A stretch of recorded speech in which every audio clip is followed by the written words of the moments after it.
Hi, folks, virtually. My name is Ellen. I'm here. You can see me. I will be checking out the chat. So if you do have questions or feedback, feel free to throw it in there. If you're having issues with audio or visuals, please let me know. But I'm super excited to pass it over to our speakers today. A couple of notes for our in-person crew. We will be utilizing an owl today, our little friend in the front. So that picks up on noise and the video follows the sound. So if you are speaking, make sure to speak up, especially if you're in the back. But when our presenters are speaking, try to keep it as quiet as possible. If you're a fidgeter like myself, please go for the quiet fidgets and not the table tapping because you will just be seen for everyone. But yes, we will be recording. And yeah, we'll be getting started if y'all are ready.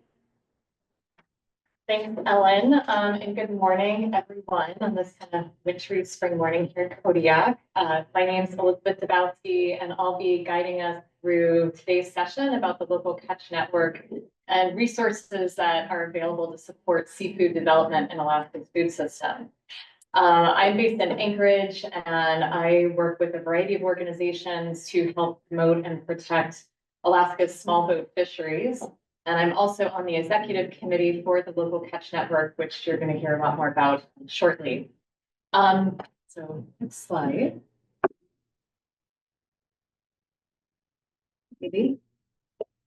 There we go. So when we first submitted our proposal to the Alaska Food Policy Council for our session idea a few months ago, we were originally going to focus on USDA grant opportunities that are available to the seafood sector and do a bit of a deep dive into those grant programs. We were going to have USDA staff here to talk to you about those programs and do breakouts where you could talk to each other, share ideas.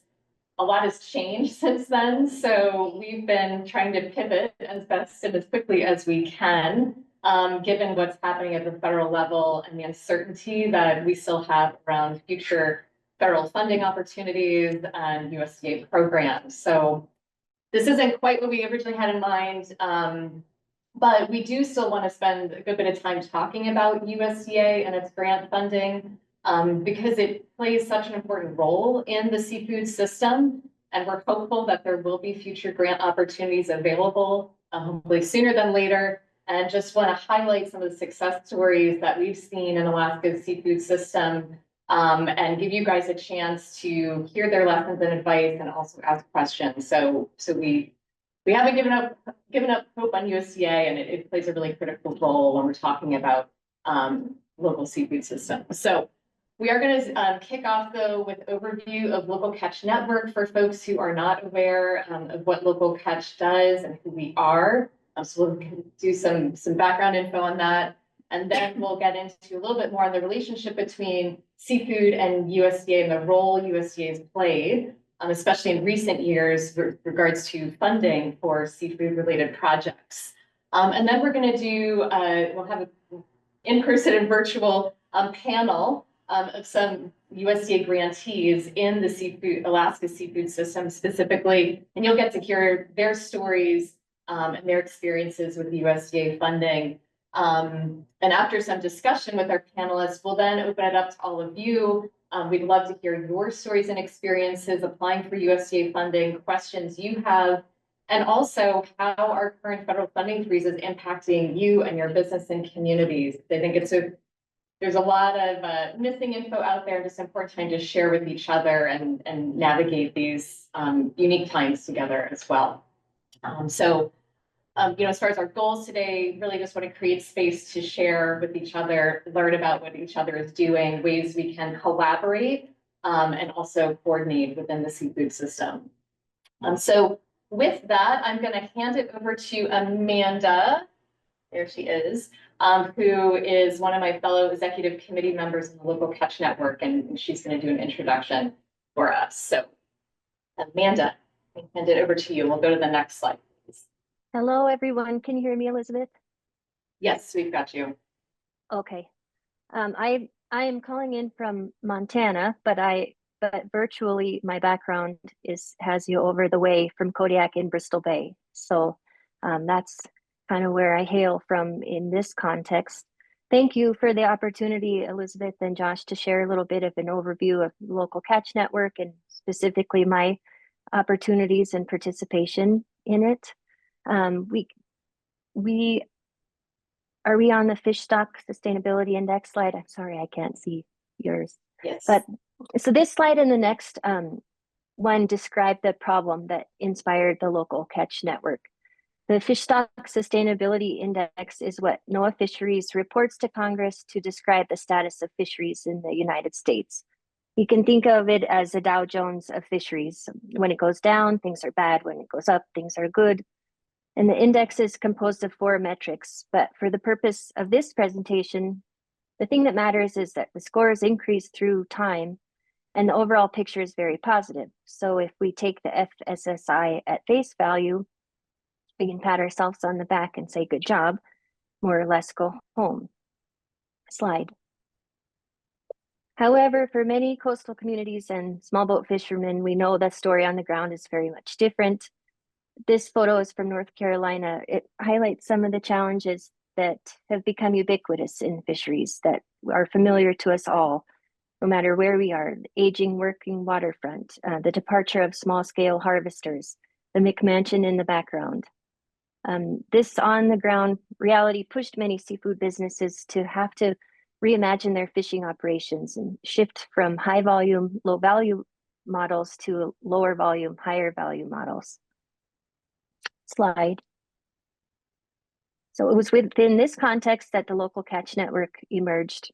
It was established in 2011. It's a network of seafood businesses, community organizers, researchers, you name it, other people who are individually and collectively working and motivated to strengthen the local and regional seafood systems. Today, we are made up of more than 2,000 people affiliated with the network, including several hundred seafood businesses across North America. It's supported by a 10-person executive committee and anchored at the University of Maine. Slide. So I have had the pleasure of serving on the EC for 3 years now. The time has gone by so fast, it's crazy to say that, but I'm learning just as much about the network and its membership and the potential now as when I joined. And I think that's because it's a living organization, continuously growing through both self-reflection and focused also on its role in the broader context of our food and economic ecosystem. We have network building opportunities such as the summit, the next one coming up in November of this year in Gulf Shores, Alabama. I forgot to say slide, but I hope we're on it. Yeah. And the in-person events, I think we can all agree, we walk away when we go to events such as that, just feeling so invigorated and not feeling alone in this work that can sometimes feel so overwhelming and isolated. Slide. Another aspect is the technical assistance. The SAIL Catalyst program, it's a 15-person program, 18 weeks of an in-person cohort building convening, and then the SAIL mentorship program. It's more intense, certainly one program where you as the business owner works with a seasoned veteran over the course of an entire year. Currently, the 2 mentors are the people at the helm of Skipper Otto's community sported fishery in Vancouver, Canada, Sonia and Chris. I personally, as the owner of Kwijak Fish Cove, had the opportunity to be a recipient of this mentorship, and I can attest that it was truly pivotal for me in my business. I had sought help numerous times from numerous business mentors, but never really been able to engage with someone who really specifically understood the fish processing and fish mongering business like they do. Again, I think it's characteristic of people in the fishing industry to be somewhat individualistic, which is a nice way of saying stubborn and I can do it myself. Not, I don't need help type of people, but certainly me. And that lends itself to feeling, again, isolated, overwhelmed. And for me, I was focused so much in the beginning my um, of my business as on the infrastructure and operations of production in Bristol Bay that my financials and administrative aspects of my business really got left behind. So this program amounted to like a full stop surgical approach where we created an exploded schematic of my business to see what was going on in a really honest and organic way. And I got that chance to say, this is what I need help with specifically, and we went for it. It wasn't overly focused on correcting what I was doing wrong, which was a lot, but it equally took into account what was good, what was normal, what even right with my business management. And I kind of needed to hear that too. So again, I can't say enough about that program in my experience, but also that I'm just a believer in the exchange that can take place between a business that's struggling and a business that's struggled. And the mentorship program is wonderful in itself, but it's a reflection of the value of the network at large. Slide. I don't think I could have done justice to everything that the local catch network holds in its web, but I hope as an introduction, this can leave you wanting to know more and kind of pondering like how impactful you can be or we can be with everyone contributing to the good that we know is possible. So I will turn it over to Josh. And again, thank you for the opportunity. Thanks, Amanda. And I'll actually just quickly open it up for any questions folks have before we move on. I don't know, Ellen, too. I can't see if there's any questions in the chat, but yeah. Not at the moment, but feel free to throw them in, folks. Okay, well, with that, we'll continue on, and we're going to hear next from Josh Stoll with the Local Catch Network and University of Maine. And Josh is going to just share some of the work that Local Catch Network's been doing when it comes to helping identify funding and other opportunities for the seafood sector, specifically with USDA, and then helping members of the local seafood community navigate those systems and grant programs. And he'll also speak to just a little bit more about the role that the USDA plays in the seafood sector. I think we often think about NOAA and NIPS when we think seafood or think about fisheries, when in fact USDA plays a really key role, and there's a lot of opportunity for USDA to be doing more for seafood. So with that, I will hand it over to Josh. Awesome. I think I'm going to stand up. I'm a bit of a squirrel when I present. It's really nice to be here. Thanks for the opportunity to be part of this conference, and it's really special to be in Kodiak and a place that's so connected to fisheries. If you could go to the next slide, I think I wanted to start here as context for my presentation with sort of an observation that over the last 10 plus years that I've had the opportunity to be part of the Local Catch Network, we've had many conversations about the different resources, funding, technical assistance, support that is available to the fishing sector to support their businesses. And we keep on coming back to this observation that seafood is part of the food system.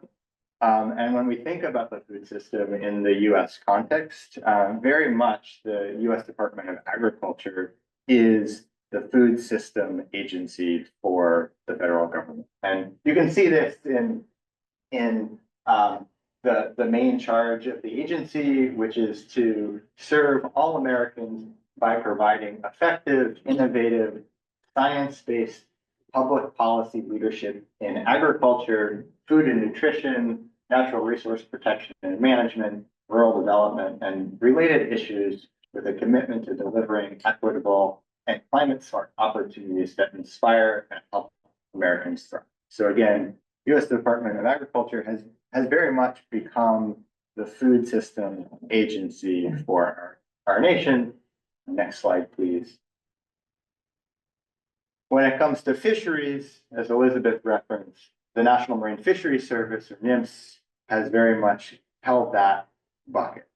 And what's interesting about that is that seafood kind of falls in that middle ground where it's part of fisheries, but it's also part of our food system. And that has created this very interesting dynamic in the United States where the National Marine Fisheries Service is very much focused on what happens in the water. They're responsible for the protection and use of all marine resources. And so they sort of focus on what happens at sea. And then the US Department of Agriculture focuses on the food systems, and seafood kind of falls in that gray area between the two. And NOAA Fisheries will say, well, it's food, and so it's not our domain. And USDA says, well, it's fisheries, so it's not our domain. And so the seafood kind of falls in this no man's land in between. Next slide. And because of that, a lot of people in our network have said over the years, well, how does USDA serve us? How does USDA serve the seafood sector? And that got us really beginning to dig into that question. And one of the ways that we've done that is by looking at the past funding that has gone to support food systems in the US through the US Department of Agriculture. And this is some ongoing work that we've done where we've looked at grant funding over the last few years within the Agricultural Marketing Services, the Food and Nutrition Service, the National Institute of Food and Agriculture, and Rural Development. So these are the agencies that provide a lot of the grant funding to support food systems. This figure here on the top shows the cumulative amount of money invested in our food systems through US Department of Agriculture. And this figure on the bottom is broken out by the different sub-agencies. And what you can see here is anything in, this represents $32 billion. And what you see here is everything in orange represents the funding to terrestrial food systems.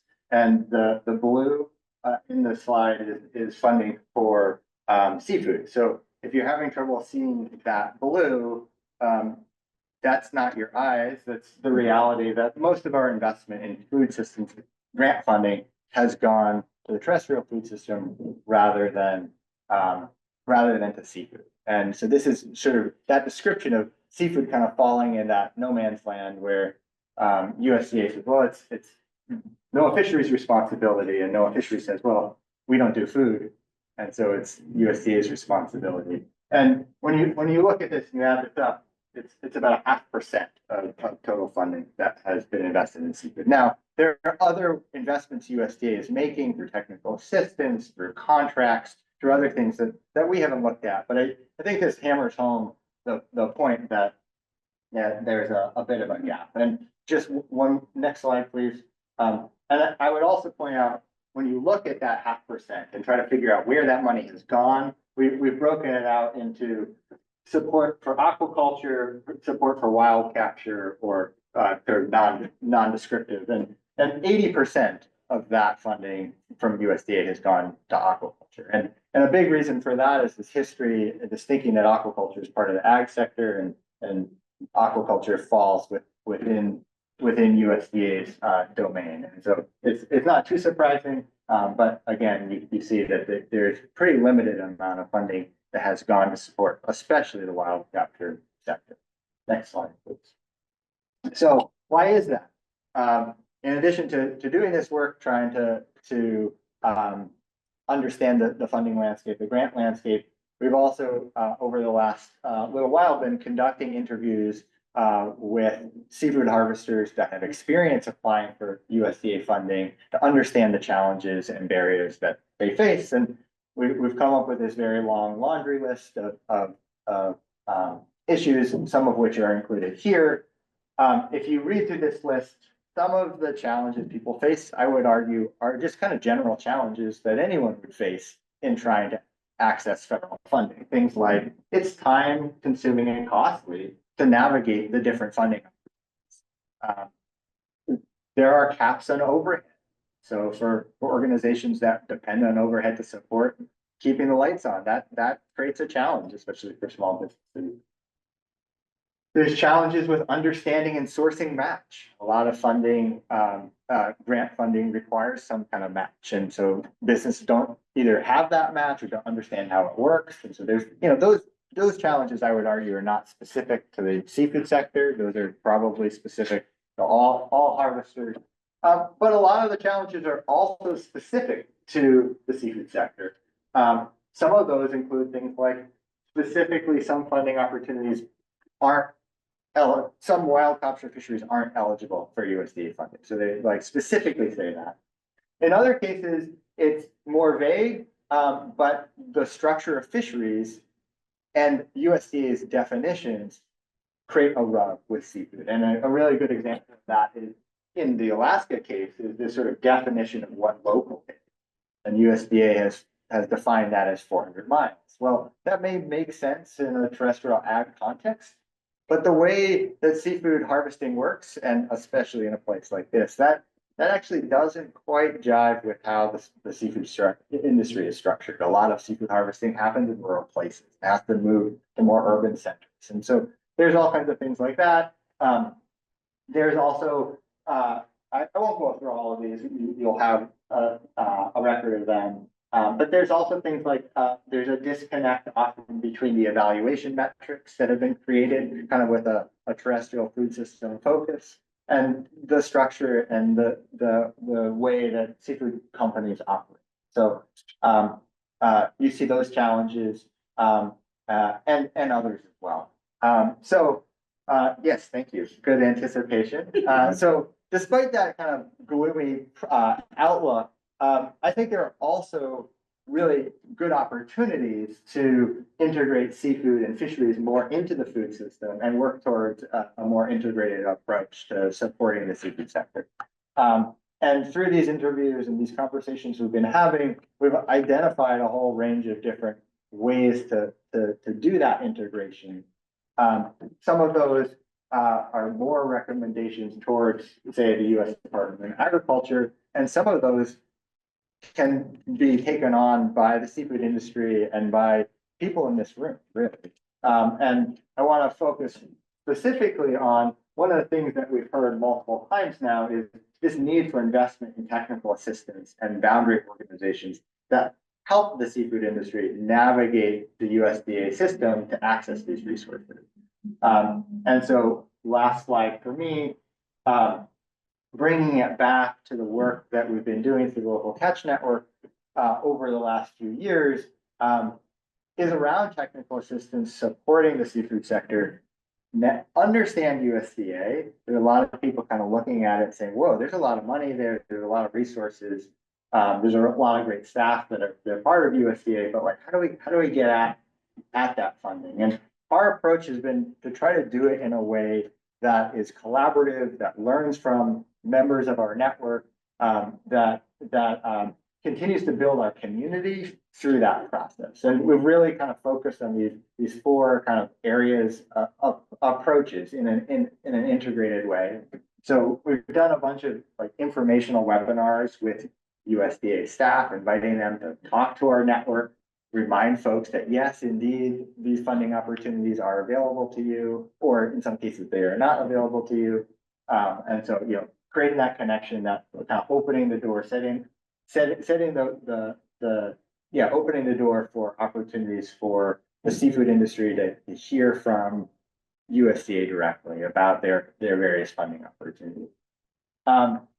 We've also held office hours with USDA staff for members of our network and others in the seafood sector to come and connect and learn more about what they're doing and how they're doing that. We held one a little while back around USDA's architectural services. So there's a lot of people in the seafood sector who are thinking about new ways to do processing and set up working waterfront infrastructure. USDA has an amazing program with architects that support design of facilities and infrastructure. They can do that for free. And so that's opportunity for the seafood sector to like learn about that and think about, well, how does that apply to our context? So that kind of networking. We've also invested a lot in peer-to-peer sharing. So you're going to be hearing from a number of LCN members and seafood businesses that have had success getting USDA funding. From my perspective, one of the best ways to like learn about how to do this kind of stuff is to hear from other companies who have experience doing that. And then we've held our own office hours where we've taken time to sit down with companies to hear their ideas. Many of the seafood companies that we work with have really extraordinary ideas and don't understand how the federal funding process works. We've reviewed proposals, we've talked through ideas, and just trying to create a space to say, yes, this funding is there, even if a lot of the funding hasn't gone to seafood in the past, there are opportunities out there. And while there is a lot of uncertainty right now in the federal funding space, I think we feel confident that in the future, there will continue to be some forms of funding to support the seafood sector. And we want, fingers crossed, and we want to find ways to help bring seafood into the fold and remind, at least at a federal level, that seafood is an important part of the food system. So I'll pass it back to you, Elizabeth, and you'll take it from there. Yeah, well, and again, we'll just kind of open it up for any questions that folks have for Josh and the information that he shared. We'll have time for questions at the end as well. So. Question. Okay. Hearing none, we will continue on then. So now we're going to get into just a round of sort of speed talks where we're going to hear from, I think we've got 4 USDA grantees that are involved in Alaska's seafood system. So I'm not good at math, so I don't know what percentage of a half percentage these folks are, but like they really are the unicorns out there as far as being able to secure USDA funding. You know, it's pretty amazing they were able to do that, and exciting that they're part of Alaska's seafood system. So we'll hear from them directly about their projects, and then we'll get into discussion, kind of what they learn and advice they have. So first, we're going to have Natalie Sattler is going to share, and she's with the Alaska Longline Fishermen's Association and the Alaska Sustainable Fisheries Trust, and they've got experience applying for a variety of USDA grants. So she's going to speak to those. Natalie, if you want to come off mute, there you go. Yeah, can you hear me okay? Yes, we've got you. Awesome. All right, yeah, you can go to the next slide. Wonderful. All right, thank you, Elizabeth and Josh, and excited to be here. I wish I was there in person, but hope y'all are having a great time. As Elizabeth mentioned, I am with Alaska Longline Fishermen's Association and the Alaska Sustainable Fisheries Trust. I am the program director and deputy director with both. And yeah, I'll explain a little bit about our organization, a few of our ongoing projects and programs, and our experiences with USDA to date. So next slide. Yeah, so I work with, I call it Alpha and ASFT, or you'll hear that a lot. So I work with both organizations, and there are 2 independent nonprofits that are based in Sitka, Alaska. They have collaborated closely since 2009, which is when we brought on we started ASFT. They each have their own programs, but then they have a shared suite of programs that overlap. And we work to strengthen and promote fishing communities and marine resources through research, education, economic opportunity, and innovation. All right, next slide. And one of those programs is the Alaskan Zone, which is a community-supported fishery, and we are a member of AO, is a member of the Local Catch Network. And we were founded in 2010 by a group of commercial fishermen in Sitka. We were created to help make Alaska seafood more accessible to Alaskans while also helping Alaska fishermen make a fair wage. Also, we wanted our seafood sales to generate funding for Alpha's fishery conservation and community resilience projects. And now we sell seafood nationwide, and we have seafood share locations in 6 communities within Alaska and the Pacific Northwest. Next slide. You guys hear me okay? Just Yes. background noise. So as mentioned, and as Elizabeth mentioned, we have applied for several USDA funding opportunities over the years. And we applied because we wanted to expand and diversify our seafood business, Alaskan Zone. We wanted to access new markets, create new products, and more recently, especially address food insecurity in Alaska.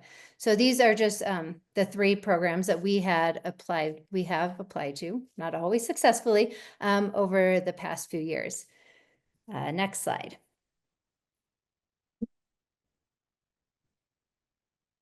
Great, thank you.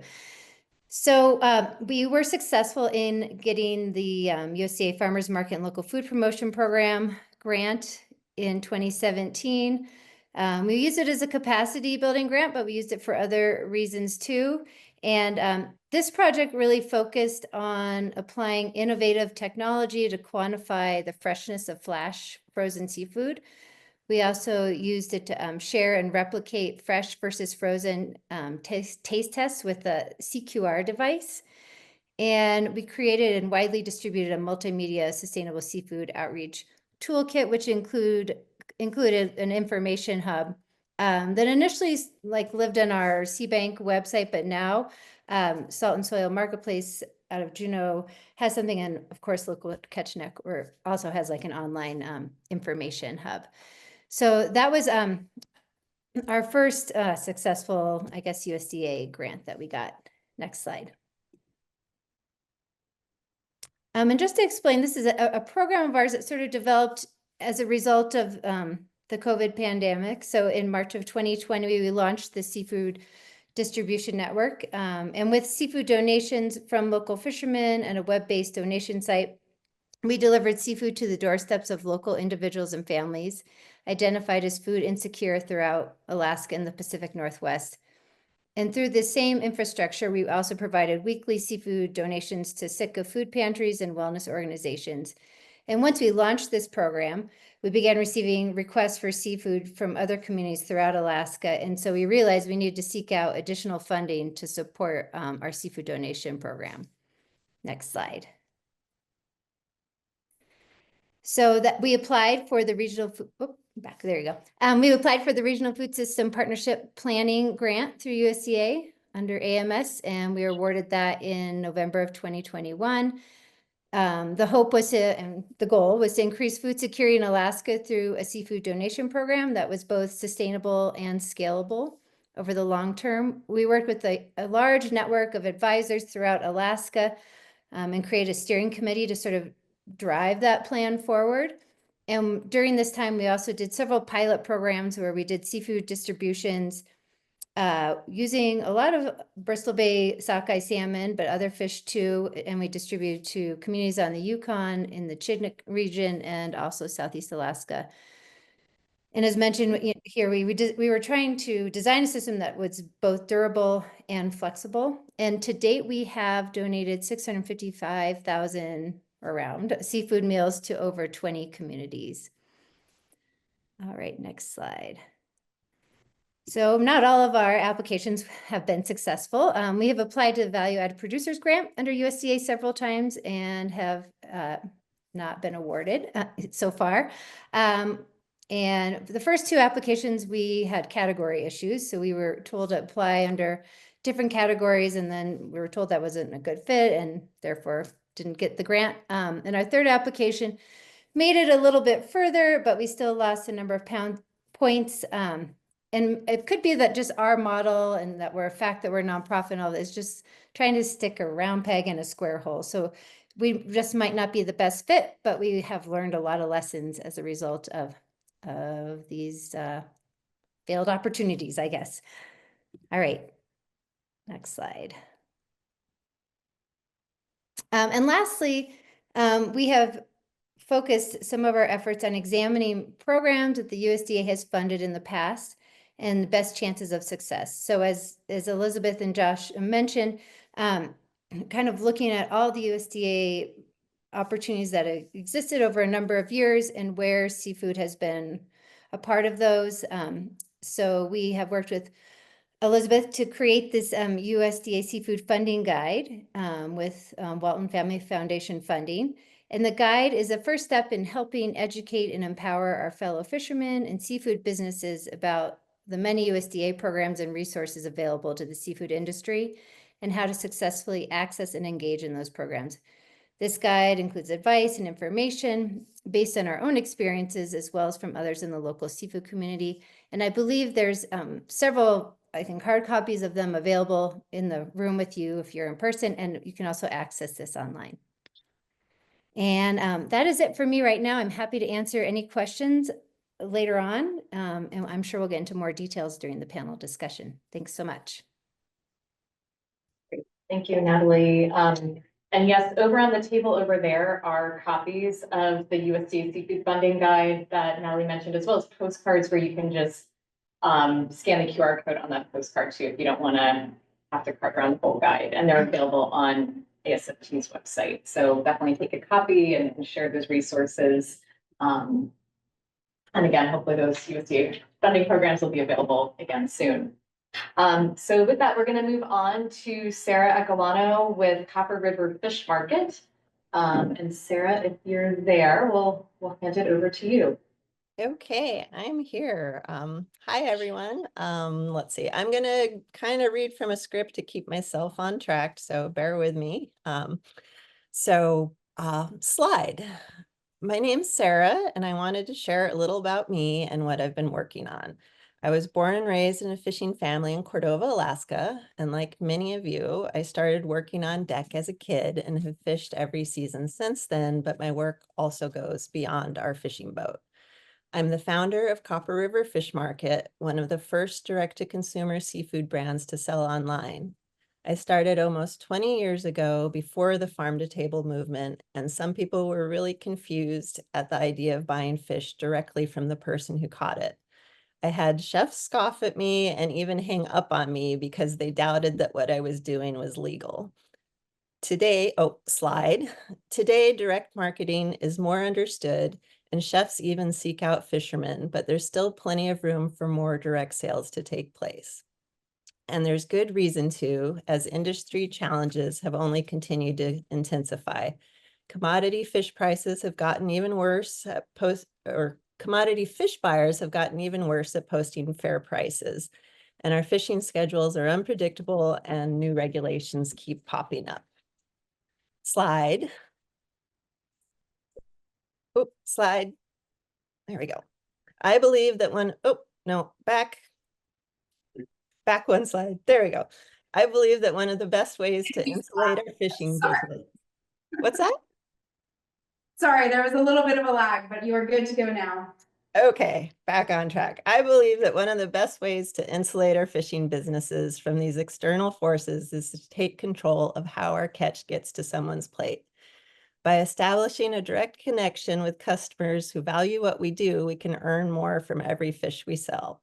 Because really, there are only two ways to make better money, and we can catch more fish or sell the fish we're already catching at a better price.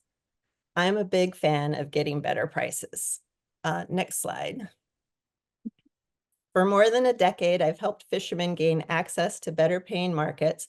Now, with support from the USDA and other key partnerships, I've built a simple system to make getting started in direct marketing easier and more accessible. Slide. Okay. It takes the tech headaches out of running an online store, managing orders, and handling customer service, so you can focus on fishing while also launching your own fish brand. Thanks for listening to me, and if you have any questions about what we're doing, slide. Just scan the QR code and you'll be directed to learn more about the resources we have. Some of them were secured with USDA funding, and I'm happy to answer any questions about all the things. Thank you. Thank you, Sarah. We're going to move next to Sarah Schumann with the Fishery Friendly Climate Action Campaign. So Sarah, if you're there. Hi, everyone. So I fish in 2 states in Rhode Island, as well as Bristol Bay. And I'm actually not going to talk about a USDA grant that I've received, but a USDA grant program that I and several collaborators spent some time evaluating, which is the Rural Energy for America program, or REAP. The motivation for us to evaluate this energy-related program dates back to 2022 when fuel prices skyrocketed around the same time that Congress was discussing putting together a serious legislative package to combat climate change. And fishermen around the country started asking themselves, what does the future of our fleet look like in a post-fossil fuel world? And what can we do right now to make sure that we're supported in that energy transition? And so we started looking around at existing programs that could be leveraged for that purpose, and found a few federal and some state programs in certain states. And one of the federal programs we found was this USDA REAP program. So we interviewed a variety of different program administrators, technical assistance providers, and REAP recipients, including Luke Owens, who's going to speak after me, to find out what was working well about this program and what wasn't. And what we found tells a really interesting story about how you can make a program that is not purpose-built to support the seafood sector into a program that does accommodate the needs of the seafood sector with a little strategic work, sort of in a networked approach. So this REAP program has only been utilized, to our knowledge, by the fishing industry within Alaska. And the reason for that is because of a sort of ecosystem of partners that sprung up to sort of help explain to the USDA why seafood fits, and to help explain to fishermen how to leverage the program. And that collaboration actually started with Alpha, when Alpha secured a grant from NOAA to experiment or to work with some energy experts to assess energy utilization profiles of the primary Alaska fleets. That technical knowledge was really important because it enabled the creation of a fishing vessel energy audit, which is a key part of accessing REAP funds. Is that it's wonderful because it's a technology neutral program. It doesn't specify what innovation you need to use, but it does require you to justify the investment based on projected energy savings. And the audit is the linchpin for enabling fishermen to do that. After that, the Southwest Alaska Municipal Conference, or SWAMC, got a grant from Department of Energy to establish a technical assistance for Western Alaska focused on energy, not specifically on REAP, but it included REAP. And so with those two disparate efforts from two sides of the state, funded by two different federal agencies, neither of which was USDA, you saw sort of the emergence of a network of technical assistance providers, energy experts, and fishermen, who their next step was to actually go and talk with the USDA and explain why fishermen should be included in this grant. As written in the legislation, the REAP program is not actually prohibits vehicles from accessing this funding. The funding is for energy efficiency investments in renewable energy, but it expressly prohibits vehicles. So how did the fishermen get around this to use the program on their vessels? With the help of this ecosystem of technical assistance providers, energy auditors, and experts, they were able to make the case to the USDA that vessels have energy systems on them that are not related to propulsion, so that vessels are essentially vehicles, but they're also platforms or facilities that exist for processing fish or handling fish or storing fish or refrigerating fish, and that those energy related uses, not the propulsion energy uses, but non-propulsion energy uses, should be eligible for this program. So in closing, I just think this is a really good example of the fact that sometimes USDA programs are not designed with the seafood industry in mind, but with careful coordination among a number of different seafood-related actors, it is possible to channel a pathway into benefiting from those programs. Thank you, Sarah. Yeah, it's really a great example of where seafood might not be an obvious initial fit, but by collaborating and working together, we really can find a path forward. So Sarah already mentioned, we've got Luke Owens here with Net the Table Seafoods. And so Luke will be our final speaker on our panel, and he'll share just his experience applying for USDA funding, including the REAP program that Sarah mentioned, so. All right, I like to stand too. So appreciate Josh and Elizabeth inviting me and for all of their help throughout the years. You know, as a harvester, my family and I, my wife and I taught in Bristol Bay Villages for 7 years. And so that's how we kind of got into the fishing scene.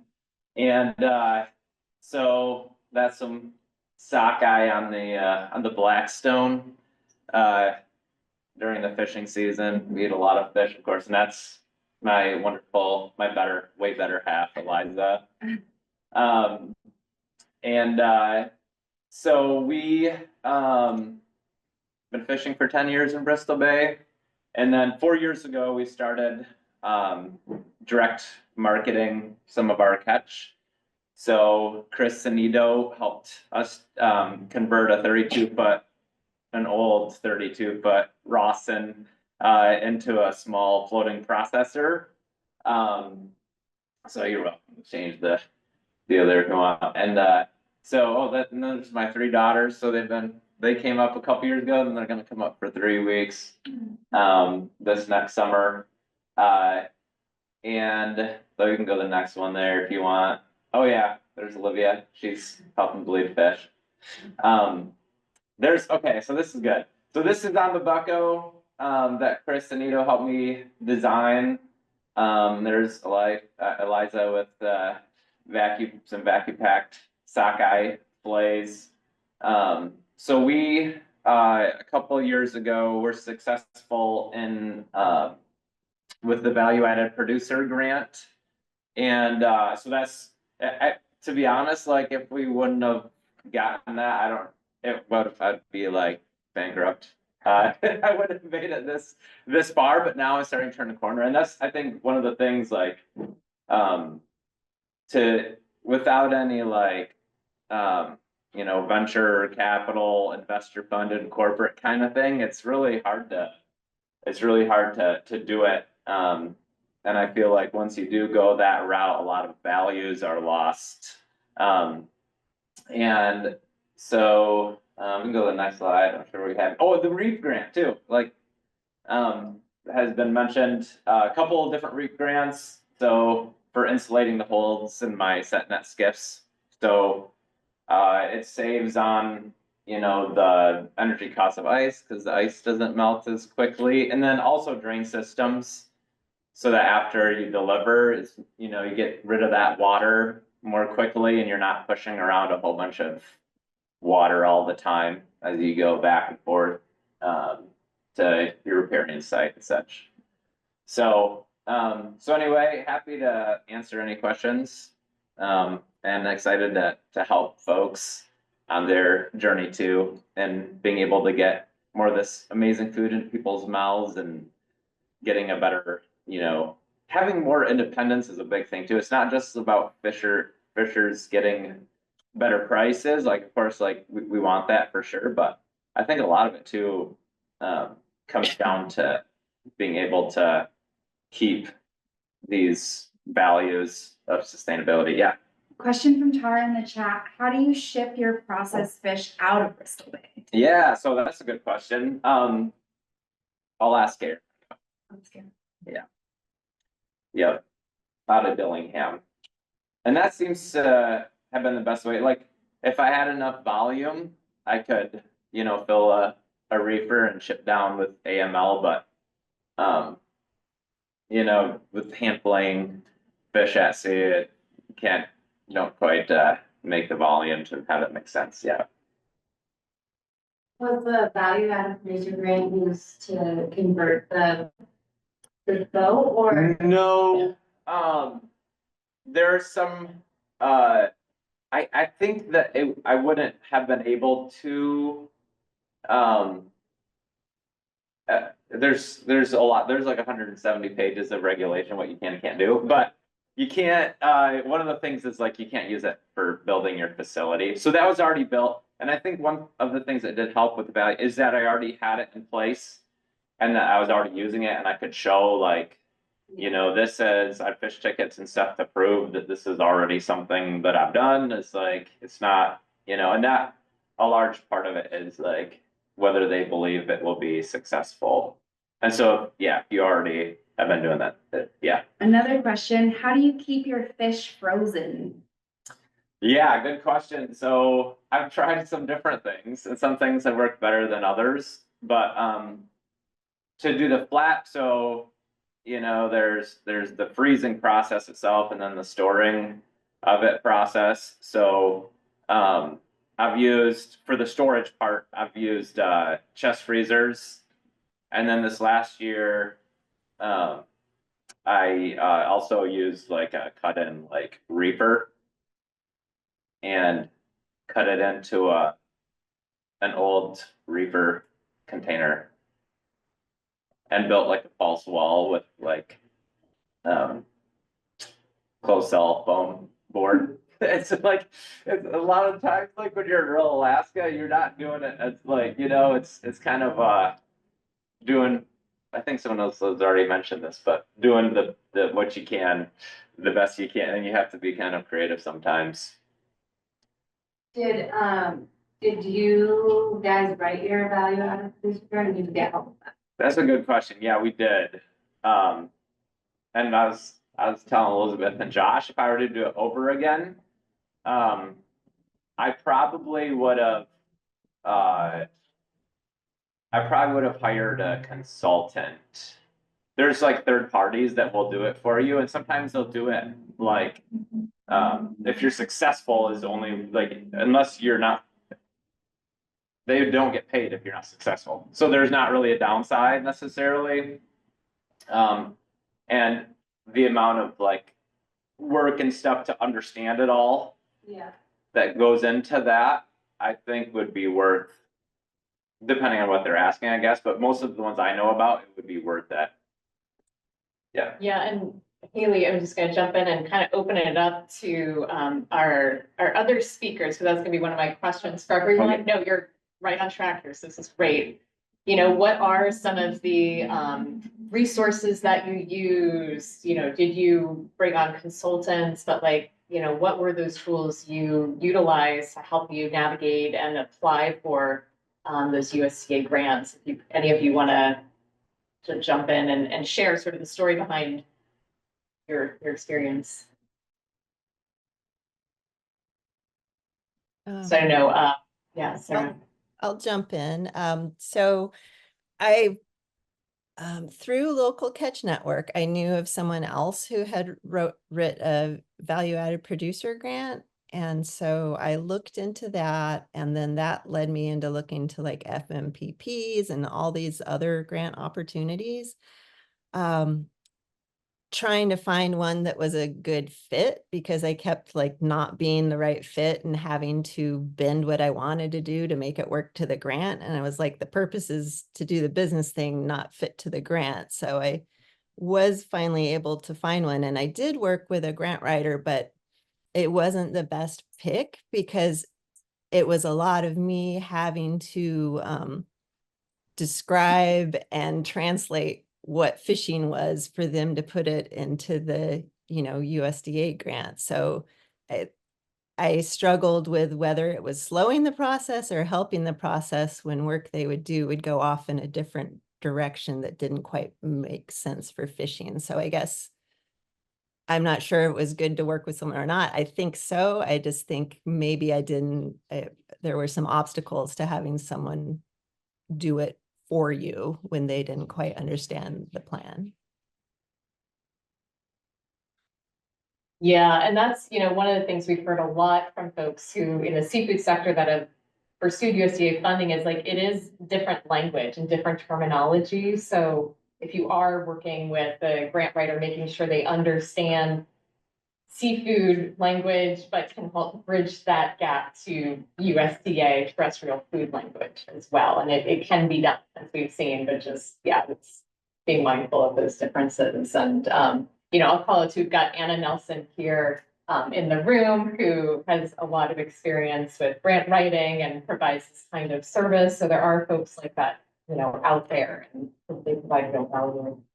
I would just add to that really quick, if you're ever in need of a grant writer that has fisheries specific experience, even if I'm not available, feel free to reach out to me and I'm happy to connect you to people in my network who would know about fisheries. There's a pretty small group of us, so we're all pretty familiar with each Yeah, kind of just go off of that a little bit. Um, I do a lot of grant writing as a professor and I've gotten lots of grants and not gotten lots of grants. And I think one of the things that I've learned through this the last almost 10 years of doing this is like, it can be a multi-year process where you might not get it the first time, but that's not a failure. You get feedback on that grant and you have the opportunity to invest in that more. It's always easy to rewrite a grant with feedback than to start from scratch. And that sort of first go at it is going to be a huge amount of effort. And sometimes you get lucky and get it that first time, but often that you're not going to. And thinking about it psychologically, it's like this could be a couple of year process. I found really helpful for myself. When you get that rejection, it's like really easy to be like, oh man, I failed, my idea is not good, whatever it is. And it's actually really helpful to take a pause and then say, okay, well, actually, here are the places where we didn't do well, and let's like reinvest and like make those tweaks and improve that. And the amounts of money you can get is, as you said, it's pretty transformative. So it can be worth it. But yeah, just not giving up the first time or even the second time, maybe the fifth time, fourth time, whatever it is. But I think that's really important. Yeah, and I don't know if any of our other panelists want to add to that, other tools or resources, advisors that you used to support your application process. I'd say Skip cap- another. Sorry. No, go ahead. Okay, sorry, I'm in transition, but I was just gonna say, I totally agree with you, Josh. Like, even though we never got the VAPG yet, I think every time we apply, we have learned something super valuable, and it's helped us strengthen not only our application but our program or our thoughts or our project ideas. So learning from failure is always a good thing, and yeah, Elizabeth, like, we have worked with grant writers too on some of our grants, and I think that's been super helpful. Especially folks that are like private grant writers, but they have written numerous USDA grants, and I think we have learned a lot too from sort of outsourcing a bit some of the grant writing. Yeah, and I don't know if that's what you were just asking about. I have other things to share too, but I will let others talk.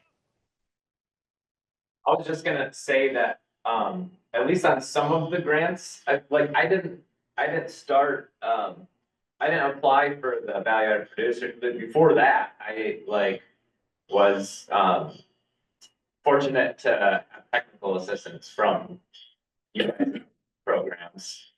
And so if I hadn't done that first, to get your books in order, to write a good business plan, to do all of those things, then those things have to come first, I feel like, before you can be successful. Even if you hire a grant writer, if you haven't had your books and your taxes all in order in the previous years, then it's not gonna happen. Did you guys apply straight to the working capital grant, or did you do the planning grant first? No, working capital. Yeah, and so part of the requirement, since we had already been producing the value added product, it required a feasibility study, which I think costs like $4,000 or something. So there was some investment there to have the feasibility study done. But I think that it was enough of an advantage in terms of the point system to have already been producing that value added product to give the reviewers more confidence in the success of the project.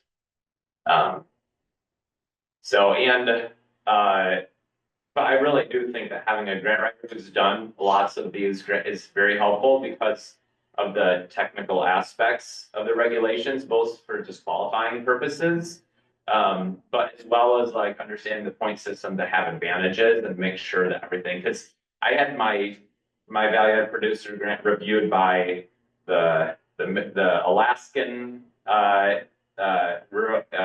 RSDA, or no, what is that? Is it the rural department. And then also the Michigan one, because that's where it's being distributed out of, as well as the federal one. Even after all of, and those all were very helpful, but then even after that, there were still things as I continued like for the third time to read through like regulations, stuff like that. It's like, oh, I missed that. That would have like disqualified it. Didn't get caught in those 3 reviews. Oh, I missed that. Like I can get another 10 points. Like, it was like multiple times going over like all the regulations and the point systems and my application. Well, and Luke, you touched on, I think, where we're going to go next, and Natalie, maybe where you were going is just some of the like best practices and lessons that you've learned maybe the hard way through your applications. But you know what I'm hearing is definitely like lots of communication with USDA. You know, and Natalie, I don't know if you're still with us, but if that's something you want to speak to, or any either the Sarahs, because I that's something I hear from a lot of folks is communicating with USDA and confirming eligibility and things. So I don't know if any of you want to share what your experience has been with that, and yeah, it's like Sarah or Natalie. I can go for a minute. Oh, sorry, you go ahead, Sarah, go ahead. Okay, I'll hop in. I think, you know, like what Luke said, there is really a benefit, yes, to having a grant writer, and maybe not in getting the story, the narrative through on their own, but the technical side of it, whether somebody, you know, what category to put your expenses in. And like you said, like what's going to get you more points. And there are just things too to keep in mind that this can take a lot more time than you would even consider possible. Things like proving that my address exists in remote Alaska, because the grant systems, they verify your address with mail delivery. If you don't get mail delivery, there's a whole nother set of hoops. Things like establishing, you know, I found out that the IRS had my physical address wrong with, you know, things that you're just like, what even is this? But it takes faxing and emailing and different entities and getting bumped back into different queues and, you know, months and things that you think are just going to be your writing in your EIN number, you know. So that is definitely something, having someone navigate who to talk to and how to say the thing when you're trying to change it. It's really beneficial to have somebody that understands it, because it's a grant application, but it's also a legal contract with the federal government. So the language used is not necessarily easy to interpret. So those are some things I wanted to mention. Super good advice. Thanks, Sarah. And Natalie, to you. Sure. Yeah. A lot of it's, I'm sure I'm being repetitive on what others are saying, but like, yeah, communicating with USDA staff, you know, both the state or regional office and national office, and making sure everybody's on the same page, like whether it's a category you're applying under or, you know, your project idea, but just making sure everybody, you know, you have the same answer. And then, yeah, the points, I mean, every point sort of counts. So if you can get the extra points wherever you can, I think that's important to focus on. And again, talk to USDA staff and see if that they think you qualify. And, you know, learning from others. I mean, the local catch network is such a great community of people and others that have gone through the process and have put on, like Josh was saying earlier, like all these peer-to-peer and networking opportunities. So really lean on others in the network that have gone through the process and can share those stories. Yeah, I think a lot of it's been said, but those are some of the lessons that we have learned. Thank you. And Sarah Schumann, I know you've not applied yourself, but just you've watched a lot of others and supported others who've been through USDA grant applications and things. Wondering if you notice any kind of best practices or lessons, you know, even from outside of Alaska that you'd want to add. We were focused really on collecting recommendations from program participants on how the programs could be improved by the USDA. And some of the ones that we heard were that it would be nice for smaller budget projects to have a more streamlined process, and that it would be nice to have an application form that was specifically targeted towards fisheries, so that fishermen weren't having to answer pages and pages of questions about buildings that didn't apply to them. In Alaska, there are a couple of technical assistance providers who are or have been, a lot of this is in flux, and I hope we get to that, the impacts of federal funding changes and all of this before the panel ends. But so I'm not quite sure where things stand right now, but there have been a couple of technical assistance providers in Alaska who are funded by the program through an augmented version of the REAP program that was put into place through the Inflation Reduction Act that subsidizes technical assistance so that fishermen don't have to pay for that out of their pocket. And those people are the Information Insights and Rural Cap, and the energy auditor, who is also subsidized by the program under the IRA, is Jim Fowler of Energy Audits of Alaska. So all three of them are really great resources. Fishermen currently are having a very difficult time getting through to the USDA itself. So those three resources, I think, are where I would point anyone who's interested in learning more about the program, the REAP program.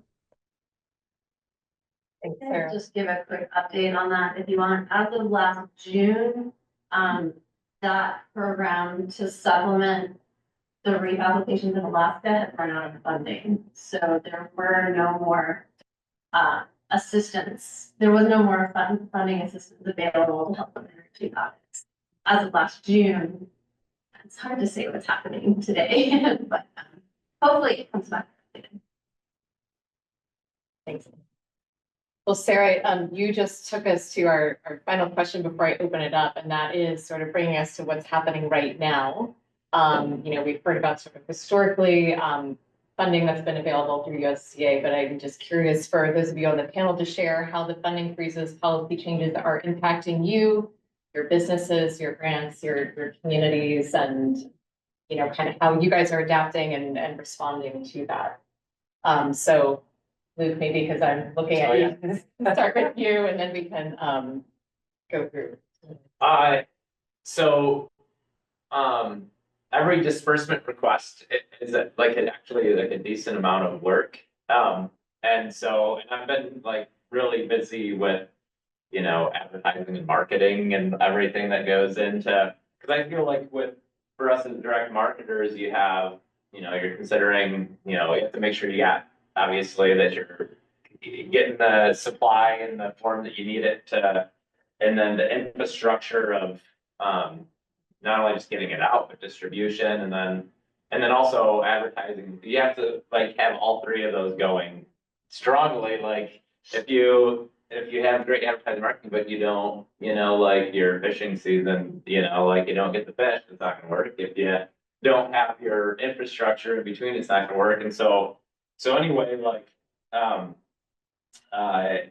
been, working really hard. I feel like I have those first couple of pegs, pretty well dialed in, but it hasn't marketing been my focus. I haven't had time to do a distribution request in a bit. So I talked to Barry at the Office of Rural Development, and he said there was a freeze on it, in January, February. I'm kind of glad I didn't know, because I would have been a little freaked out. But supposedly that freeze is no more. So he thought it might be all right, but it's good to, I checked in with him, and he said it has, the funding for their department has been a problem. Like they've had to lay off a bunch of people, and they're shorthanded. So fortunately, like Jennifer and Barry, they're still there, but they just, don't have a ton of bandwidth. And so good to, say after your folks in the legislature, be like, hey, we rely on these folks and appreciate what they're doing. And if you have an opportunity to talk to those, if you are, involved in any of that stuff, to let those people in those offices that are public servants, that know that you appreciate thinking about them. So I think that goes a long way too. But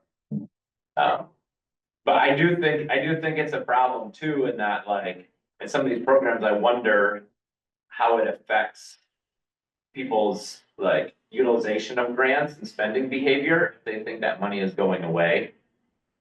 Yeah. Like I worry that with some people, like they might not use it in the most efficient manner. Yeah. Like it's the opposite of what they want things to be more efficient, but I'm afraid it might have the opposite effect. Cause people are like, I need to somehow get my money out of this now before it's gone, you know, kind of thing. Yeah. So we'll see how that turns out. Yeah, I think that's very real. Sarah Schumann, I'm gonna hand it over to you next, and then we'll go Natalie and Sarah will distribute. But Sarah Schumann, do you have any comments? So what I know, which is all, changing by the day, and Anna Nelson probably knows more up-to-date information, but the REAP grant, I know of a couple of a fisherman at least who is mid-project right now and is now not sure whether or not he'll ever be reimbursed for a project that he almost certainly wouldn't have done had there not been this grant funding available. So the USDA just put out guidance earlier this week saying that they were reinstating the program, but applicants or existing recipients who wish to receive the funding are going to have to remove, quote, harmful DEIA and far left climate features from their project proposal. So they're essentially going to have to submit some kind of revised application, making it clear that they have nothing to do with a DEI or climate agenda. And it's unclear to me how a grant that is specifically focused on energy efficiency and renewable energy is going to distance itself from solving climate change. Another thing I saw in the Federal Register recently is that until now, state rural development administrators had the ability to assign discretionary points to projects, which was a helpful way for states who wanted to prioritize or lift up the participation of the seafood sector in the REAP program were able to do that. I know in Maine, the rural development administrator had been assigning points to working waterfront communities, island communities, to ensure that they had access to this program. But this announcement in the Federal Register says that ability of state rural development administrators to assign discretionary points has ended. So there are a lot of barriers out there right now and a lot of uncertainty. Yeah, it definitely feels like every day, every week, just new things changing. So we're just all staying nimble right now. Natalie, if you're still there, I know you've got to go. So I'm gonna let you. I'm good. I'm sorry, I'm at my children's lacrosse game. So, but I was just going to say that, yeah, we have definitely been impacted by the federal funding freeze and but also been, I guess, a little bit lucky in that we've been able to draw down some funds earlier than expected with at least some of our federal grants. But one opportunity we were really looking forward to applying to again this year was the Regional Food System Partnership Implementation Grant to kind of continue our work with the Seafood Distribution Network. And sounds like things are on pause with that currently, and I'm not sure what's going to happen at least this year.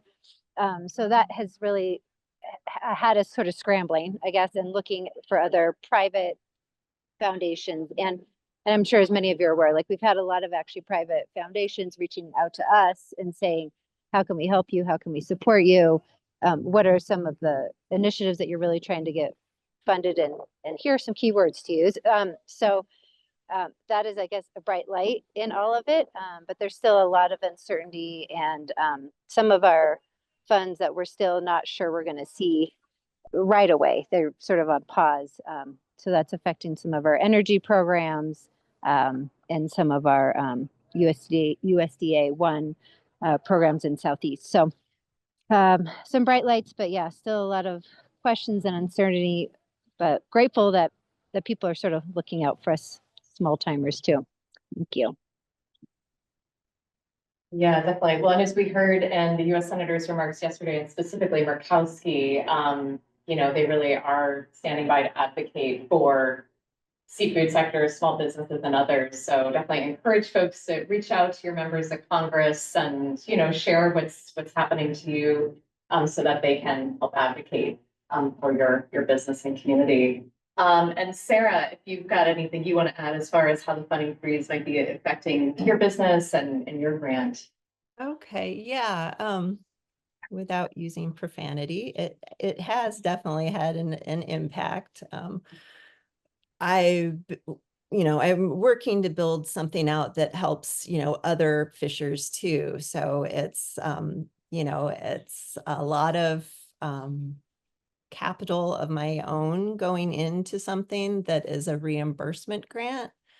Um, I wrote the grant in a way that there wasn't fluff. So it was all necessary, needed things, not just trying to meet the maximum spend, but actually what was needed in the grant. So I'm thankful for that because now there are new layers of justification for expenses. So even though things that money was spent on that were written into the grant and approved, there's now a process where you have to justify why they were spent, even though they were approved. And then that goes through a review process.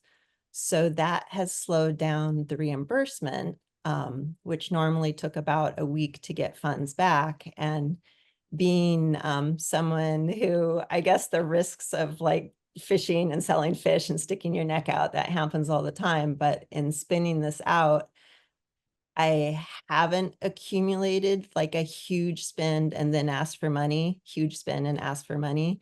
I've dribbled it out to get reimbursed, but there are still a lot of things that were approved that now are under review. So that's a new process that was put in place, and I haven't gotten any reimbursements since that new process. And I guess with all the changes that have been going on, I am leery. Instead of being like, oh, I'm going to spend all my money, I'm very much like, okay, let's see how this funding happens, because again, it's reimbursement.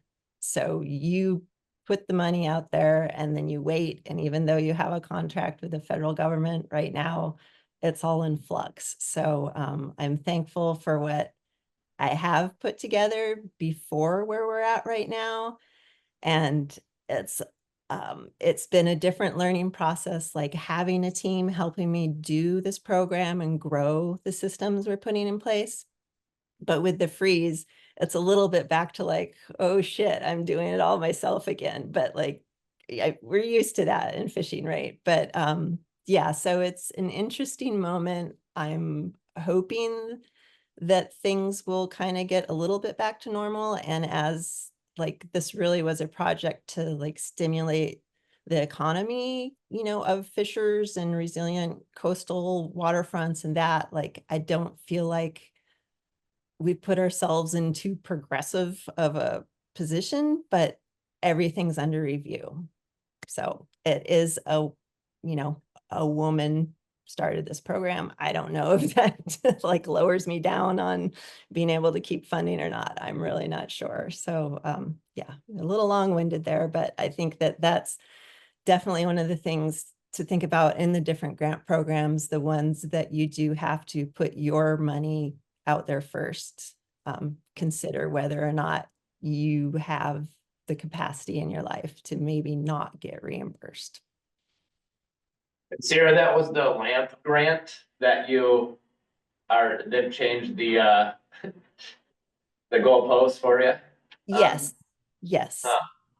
Yeah, so there's a whole nother, in writing your grant, you have a list of different objectives. So with every line item of what you've spent, you need to match it to an objective. And then they approve whether or not that's the right objective for why you bought the strapping tape. Who is the administrator? Which office is administrating your LAMP grant? So it's USDA, AMS, FMPP. Farmers market. Yeah, but like, is it the office is it the federal office in Washington DC, or is it the one in Palmer, Alaska, or? No, I have a federal grant handler that reviews all my payment requests and that. So she was really responsive initially, but I think her division has been pared down quite a bit, so she's not available to give the same level of support as she initially was. You know, it's a lot of uncertainty and, yeah, very different calculations. And they get the small business. And Josh, I don't know. The good news is we got things done. So we have some things in place. Yeah. Yeah, just to build off of this conversation about different impacts and ways our community has been impacted by shifting policy landscapes.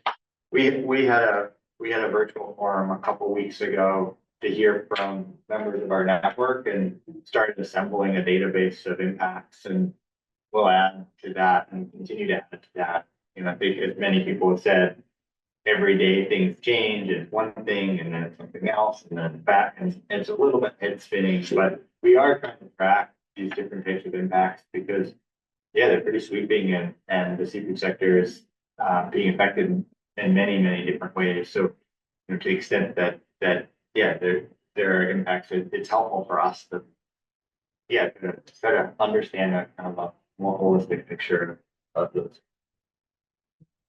Well, before we open up for questions from all of you, just wanted just a big thank you to all of our panelists for sharing their stories and experiences and lessons. We'll share their contact info at the very end and just encourage you all to be in touch. You know, if there's someone you want to follow up with, and if there's a specific USDA grant you want to hear from someone that's been through it, I encourage you to keep in touch. But yeah, just open it up to the folks in the room and folks joining us from all over. If you've got any other questions you'd like to ask or comments, or, you know, if you want to share your own story and in applying for USDA funding or how funding increases are affecting you. Yeah.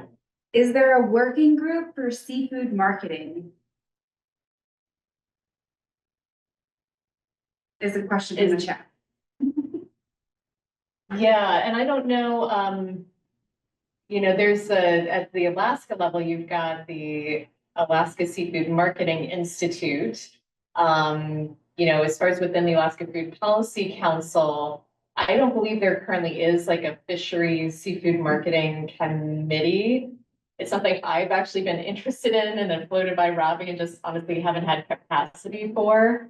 But if there are folks out there interested in working together, I would love to help stand something up, because I think now is an especially important time for Alaska's seafood industry, as we all know, and just more important than ever that we come together and work together towards solutions. So feel free to follow up with me, but yeah, a lot of opportunity there.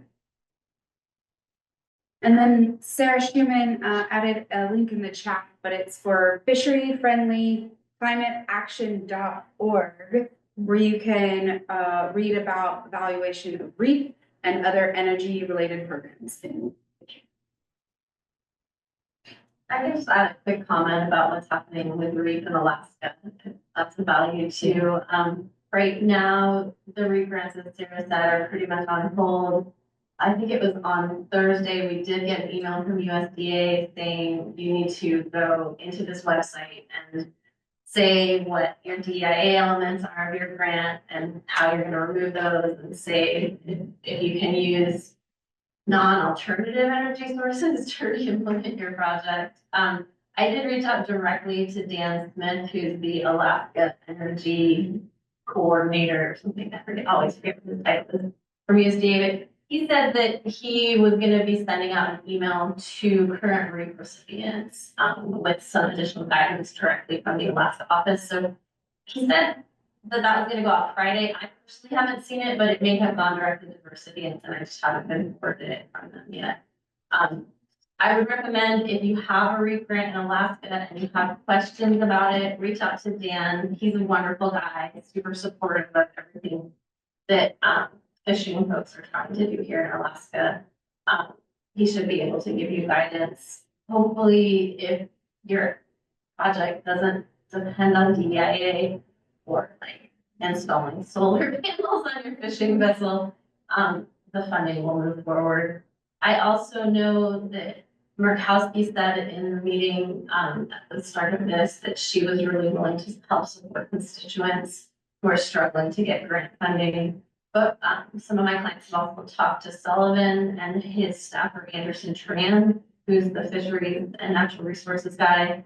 And they said that they would go to Congress to go to bat for us for that pre-funding. So definitely talk to representatives. It's worth it at this point if you're not there.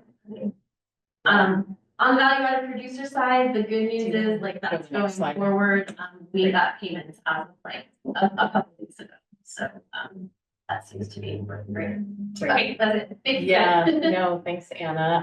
And actually, yeah, I did want to just throw up some info about a USDA grant that is open for applications right now, the value added producer grant. Applications are being accepted till April 17th, so just a few weeks out. But if that's of interest, you know, here's where to get more information. Greg York with USDA, you know, told us to share his contact info. He's standing by to support folks in the seafood sector in getting an application in. You've also got a huge resource here with Luke, who's been through this as well. So that is an opportunity that's available currently. And then our last slide, I think, maybe second to last. Just going back to local catch network, you know, there are a lot of ways to get involved if you're not already. The first, you know, is just join, become a local catch network member. It's free, it's easy. You can do that online, and that's a great way to get information, updates about trainings, resources that we are offering. The second is to apply for the sale catalyst or mentorship programs. You've heard from a few folks today who've been part of that. And just really great opportunity to get that one-on-one and deep dive into your business planning, and just hearing from others that are in the trenches with you and navigating a lot of the same things. And then finally, we are having our local seafood summit. We had it a few years ago in 2022 in Girdwood. We're taking it to the Gulf of Mexico later in November, and would love to have you all there. So, you know, great way to keep sharing with each other, building community. And again, I think it's time that, you know, we really need that more than ever.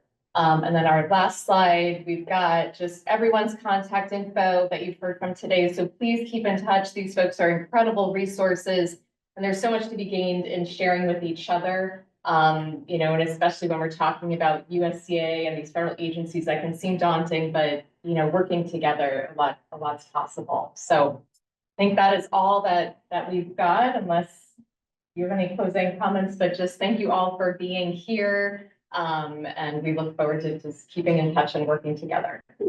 Hey, Elizabeth, can I throw in one thing? Just since we are so close to like the value added producer grant timeline, I just want to mention that some of what I wrote into my grant actually offers some of those services that would be available through the value added producer grant, because I did that trying to help other fishermen, because I know how daunting the grant writing process is. So just want to put that out there too, but good luck, everyone. Thank you. Thank you. Thank you, Ellen. Yeah, Thank thank you. Thank you so much. Take care.